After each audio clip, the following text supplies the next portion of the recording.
Adding Calendly to your Wix website allows visitors to book appointments directly to your site. Here's how to integrate it. Get your Calendly embed code. First, log into your Calendly account and choose the event you want to embed. Click Share and then Add to Website. You will see three options. Inline Embed places Calendly directly on your page. Pop-up widget creates a button that triggers a scheduling pop-up. Pop-up text generates a clickable link that opens the scheduling in a pop-up. Choose your preferred option and copy the HTML embed code.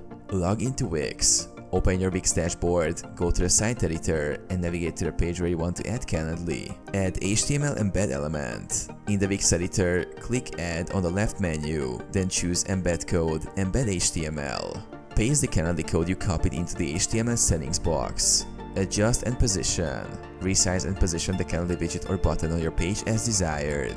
Publish and test. Click Publish to save changes, then preview your site to ensure the Calendly booking widget works smoothly.